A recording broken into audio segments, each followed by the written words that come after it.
안녕하세요, 여러분. 오늘 들려드릴 이야기는 한 쌍의 부부가 겪은 파국에 관한 이야기입니다. 권태로운 일상, 그 속에서 시작된 작은 균열이 결국 모든 것을 무너뜨리는 과정을 담았습니다. 사랑했던 사람이 낯선 사람이 되고, 신뢰가 배신으로 바뀌고, 복수가 또 다른 복수를 낳는 순간들. 이 이야기는 우리에게 묻습니다. 한번 깨진 신뢰는 다시 회복될 수 있을까? 복수는 과연 우리를 만족시킬 수 있을까? 본격적인 이야기를 시작하기 전에 구독과 좋아요 부탁드립니다. 그리고 지금 어디서 이 이야기를 듣고 계신지 댓글로 알려주세요. 여러분 모두에게 따뜻한 행운이 함께하길 바랍니다. 그럼 시작하겠습니다. 내 이름은 김수진, 광고회사 아트 디렉터로 7년째 일하고 있다. 남편 박민우와는 결혼 5년 차. 이번 주는 부산 출장으로 3일을 비울 예정이었다. 출장 첫날 밤 수지는 호텔 침대에 누워 천장을 바라봤다. 민우와의 통화는 5분도 채 되지 않았다. 잘 자라는 짧은 인사만 남기고 끊어진 전화. 요즘 들어 그들의 대화는 점점 줄어들고 있었다. 결혼 5년. 처음의 설렘은 온데간데 없이 사라졌다. 아침에 일어나 각자 출근하고 저녁엔 피곤하다며 휴대폰만 보다 잠드는 일상. 침대에서도 한 달에 한 번, 그것도 형식적으로만 관계를 가질 뿐이었다. 다음 날 오후 갑작스럽게 출장이 취소되었다.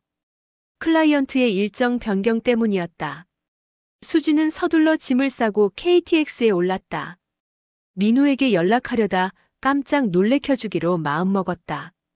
오랜만에 로맨틱한 저녁이라도 준비해볼까 싶었다. 저녁 7시 수지는 아파트 현관문을 조용히 열었다. 거실은 어두웠고 안방에서 불빛이 새어나왔다. 민우의 낮은 웃음소리가 들렸다. 그런데 이상했다. 여자의 숨소리와 신음이 섞여 있었다. 수진의 심장이 얼어붙었다. 천천히 안방 문 쪽으로 다가갔다. 문이 살짝 열려 있었다. 침대 위에서 민우가 한 여자를 끌어안고 격렬하게 키스하고 있었다. 여자의 옷은 이미 벗겨져 있었고 민우의 손은 그녀의 몸을 탐하고 있었다. 여자는 수진의 대학 후배이자 회사 동료인 이지혜였다. 오빠, 너. 지혜의 목소리가 떨리고 있었다. 수진은 숨이 막혔다. 저렇게 열정적인 민우의 모습은 처음 봤다. 자신과는 단 한 번도 저렇게 하지 않았다. 수진아? 민우가 뒤늦게 문 앞에 수진을 발견하고 벌떡 일어났다. 지혜는 비명을 지르며 이불로 몸을 가렸다. 여보, 이건 오해야. 민우가 황급히 바지를 입으며 외쳤다. 수진은 한참을 서 있다가 문을 닫고 거실로 나왔다. 다리에 힘이 풀렸다. 소파에 주저앉았다. 민우가 서둘러 옷을 정리하고 나왔다. 뒤이어 지혜도 얼굴이 새빨개진 채 나왔다. 언니 죄송해요 정말. 지혜의 목소리가 떨렸다. 나가. 수진이 차갑게 말했다. 언니. 지금 당장 나가라고. 지혜가 급히 짐을 챙겨 현관으로 향했다. 문이 닫히는 소리가 들렸다. 긴 침묵이 흘렀다. 민우가 먼저 입을 열었다. 여보, 정말 미안해. 술을 좀 마셨고. 지혜가 회사에서 힘든 일이 있어서 위로해주다가. 그래서 침대에서 옷을 벗기고 있었어. 그게. 순간적으로. 수지는 웃음이 나왔다. 황당한 변명이었다. 얼마나 됐어? 뭐가? 지혜랑. 얼마나 만났냐고. 민우가 입술을 깨물었다. 2달. 수진의 가슴이 무너졌다. 그동안 자신은 전혀 눈치채지 못했다. 왜? 우리 요즘 너무 멀어진 것 같아서.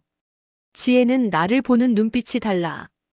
여자로서 너는 나한테 관심이 없잖아. 그게 바람 피울 이유가 돼? 민우는 대답하지 못했다. 그날 밤 수지는 서재에서 잤다. 눈을 감으면 민우와 지혜가 뒤엉켜 있던 모습이 떠올랐다. 그 격렬함, 그 뜨거움. 민우는 한 번도 수진에게 그렇게 하지 않았다. 한 달이 지났다. 수진과 민우는 이혼 이야기를 꺼내지 못한 채 어색하게 같은 공간에서 지냈다. 대화는 최소한으로만 했고 침대는 따로 썼다. 민우는 매일 밤 늦게 들어왔다. 야근이라고 했지만 수지는 알고 있었다. 그가 여전히 지혜를 만나고 있다는 것을. 어느 금요일 저녁 회사 회식이 있었다. 수지는 평소보다 술을 많이 마셨다. 현실을 잊고 싶었다. 선배님 괜찮으세요? 후배 강태현이 걱정스럽게 다가왔다. 디자인팀 막내인 그는 항상 수진을 존경한다고 말했다. 괜찮아. 좀 취했나 봐. 제가 바래다 드릴게요. 차 안에서 수지는 창밖을 멍하니 바라봤다. 가로등이 흐릿하게 번졌다. 선배님 요즘 많이 힘들어 보여요. 한 달 전부터 표정이. 알아? 수진이 태연을 봤다. 네. 항상 밝으셨는데 요즘은 억지로 웃는 것 같아서요. 태연의 진심 어린 목소리에 수진의 눈시울이 붉어졌다. 결혼 생활이 쉽지 않네. 남편분이 선배님을 제대로 안 보는 거예요. 선배님은 정말 멋진 분인데. 그 말이 가슴을 파고들었다. 민우는 언제부터인가 수진을 여자로 보지 않았다. 그저 익숙한 동거인일 뿐이었다. 아파트에 도착했을 때 수진은 태연에게 커피라도 마시고 가라고 했다. 민우는 어차피 늦을 것이다. 아마 지금쯤 지혜와 어딘가에서. 거실에서 커피를 마시며 이야기를 나누던 중 태연이 조심스럽게 말했다. 선배님 사실 입사 때부터 선배님을 좋아했어요. 수지는 멈칫했다. 선배님이 프레젠테이션 할 때, 클라이언트를 설득할 때 그 모습이 정말 멋있어요. 빛이 나요. 태연아. 선배님 남편분은 그걸 모르는 것 같아요. 선배님이 얼마나 대단한 사람인지. 수진의 심장이 빠르게 뛰기 시작했다. 얼마나 오랜만에 듣는 칭찬인가. 민우는 언제부터 자신을 칭찬하지 않았다. 태연이 천천히 다가와 수진의 손을 잡았다. 선배님 힘드시면 제가 위로해드릴 수 있어요.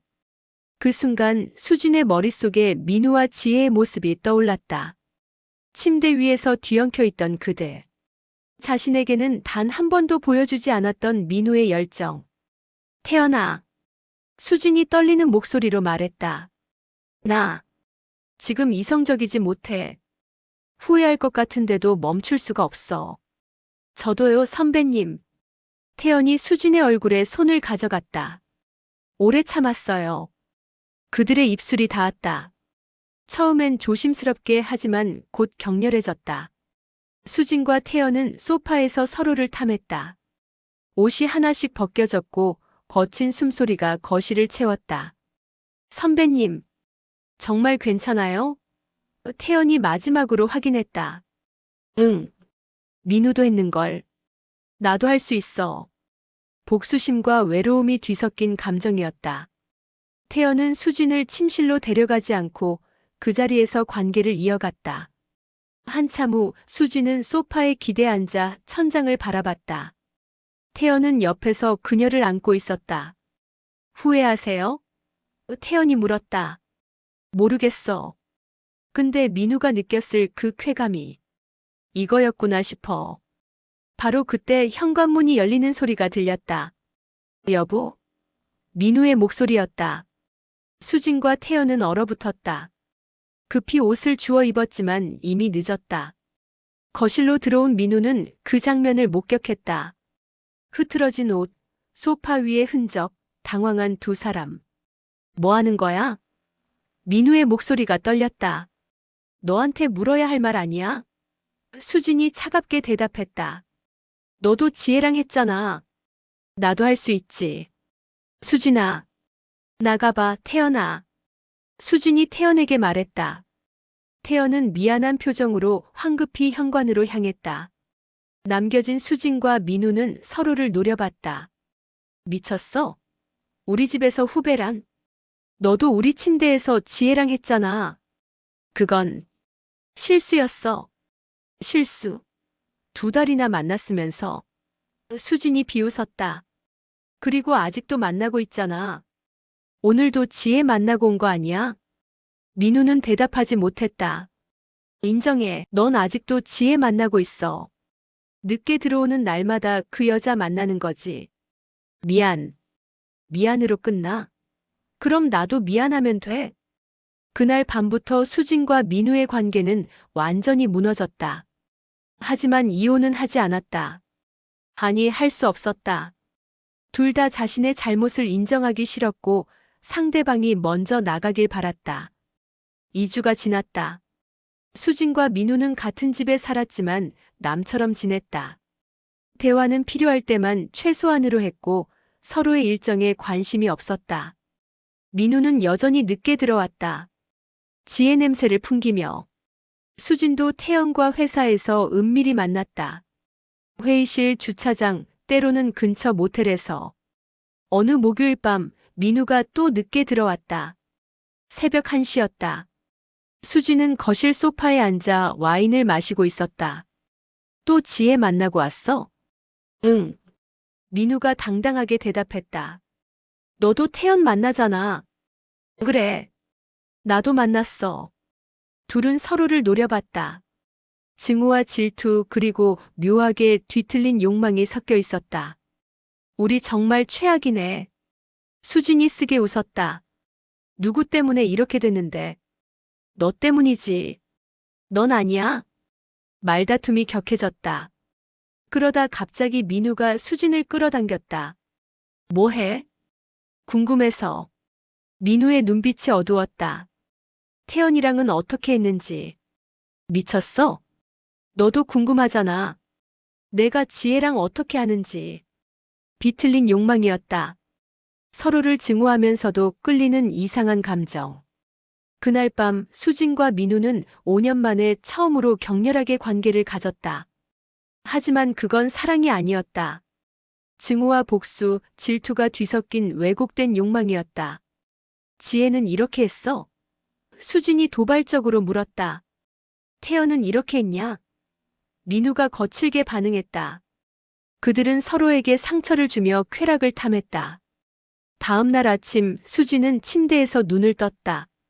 옆에는 민우가 잠들어 있었다. 몸 곳곳이 쑤셨다. 어젯밤의 격렬함 때문이었다. 수진은 조용히 일어나 샤워를 했다. 거울 속 자신의 모습이 낯설었다. 목과 어깨에 키스마크가 남아 있었다.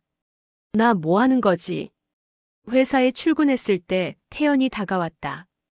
선배님, 어제 연락이 안 됐는데 괜찮으세요? 응. 미안.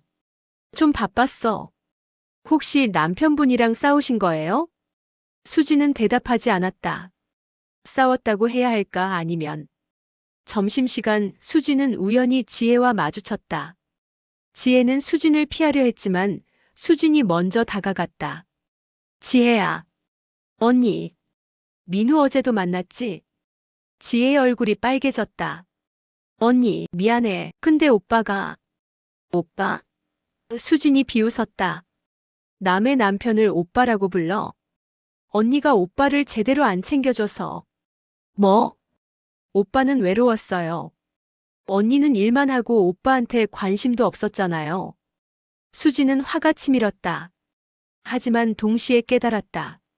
지혜의 말에도 일리가 있다는 것을. 그래. 내 잘못도 있어. 근데 지혜야. 수진이 차갑게 웃었다.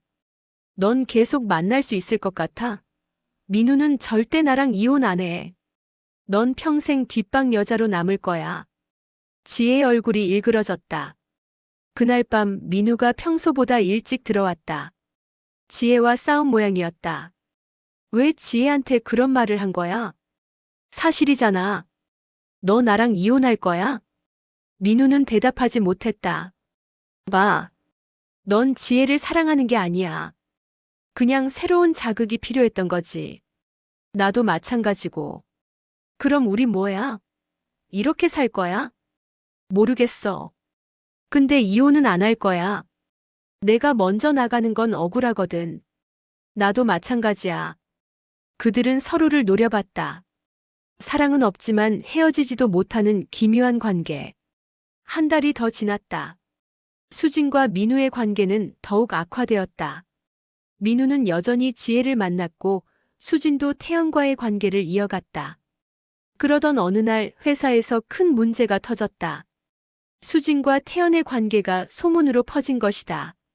누군가 둘이 모텔에 들어가는 것을 목격했고 그 이야기가 회사 전체로 퍼졌다. 김수진 아트 디렉터님, 인사팀으로 오시겠습니까? 인사팀장과의 면담에서 수진은 경고를 받았다. 회사 내 부적절한 관계는 징계 사유가 될 수 있다는 것이었다. 태연도 따로 불려가 경고를 받았다. 선배님 죄송해요. 제가 조심했어야 하는데. 아니야. 내 잘못이야. 그날 저녁 집에 돌아온 수진은 민우에게 말했다. 우리 관계 회사에서 다 알게 됐어. 뭐? 태연이랑 누가 봤나 봐. 민우는 당황한 표정을 지었다. 하지만 곧 냉정해졌다. 내 잘못도 드러난 거네. 응. 지혜가 내 후배인 거 회사 사람들 다 알잖아. 그들은 서로를 바라봤다. 공멸의 시작이었다. 며칠 후 지혜가 사직서를 냈다. 소문을 견디지 못한 것이다. 민우는 황급히 지혜를 만나려 했지만 지혜는 그를 피했다. 오빠 미안해요. 더 이상 못하겠어요. 언니한테도 미안하고. 저 다른 회사로 갈게요. 민우는 지혜를 붙잡으려 했지만 지혜는 끝내 떠났다. 수진도 태연과 헤어졌다. 아니 헤어질 수밖에 없었다. 회사에서의 압박도 있었고 무엇보다 이 관계가 복수 이상의 의미가 없다는 걸 깨달았기 때문이다. 선배님, 저 정말 선배님을 좋아했어요. 나도 알아. 고마웠어, 태연아. 근데 우리 관계는 시작부터 잘못됐어. 지혜와 태연이 사라진 후 수진과 민우에게 남은 건 텅 빈 집과 서로를 향한 원망뿐이었다. 다 너 때문이야. 민우가 말했다. 내 탓이야? 먼저 바람핀 건 너잖아. 넌 복수로 더 심하게 했어. 말다툼은 매일 반복되었다. 그러다 때로는 격렬한 신체 접촉으로 이어졌다. 사랑이 아닌 증오에서 비롯된 접촉이었다. 어느 날 밤 수진이 먼저 제안했다. 이혼하자.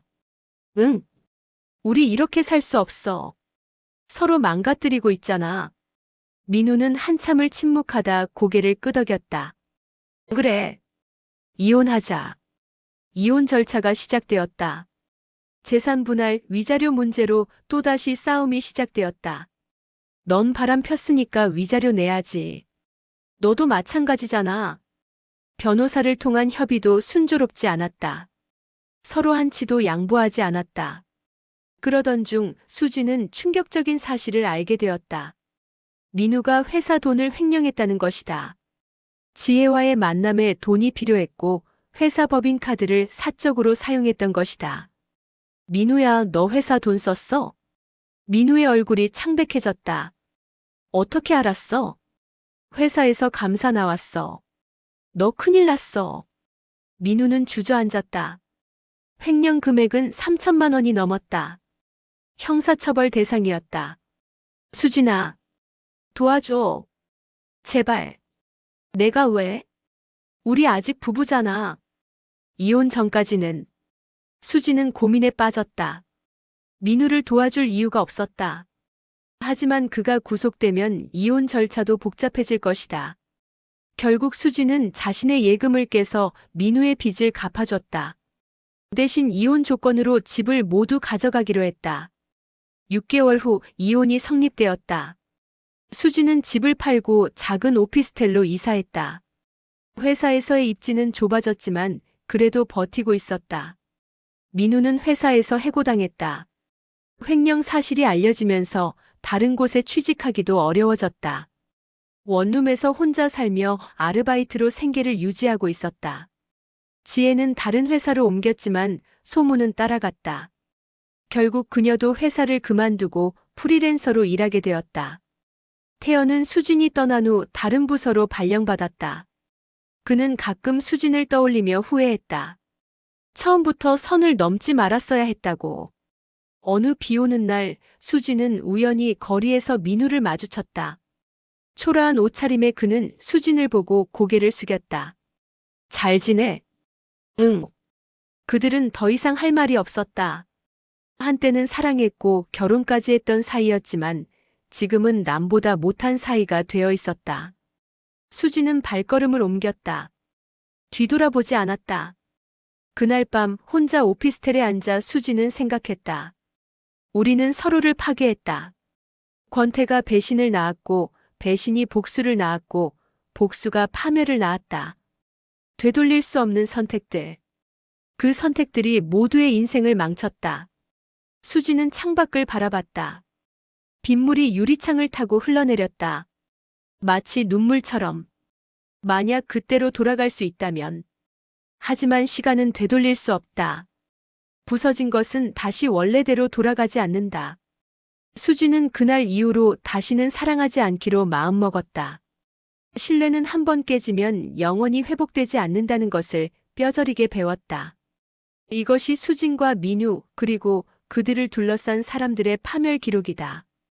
여러분, 이야기를 끝까지 들어주셔서 감사합니다. 오늘의 이야기는 우리에게 많은 것을 생각하게 합니다.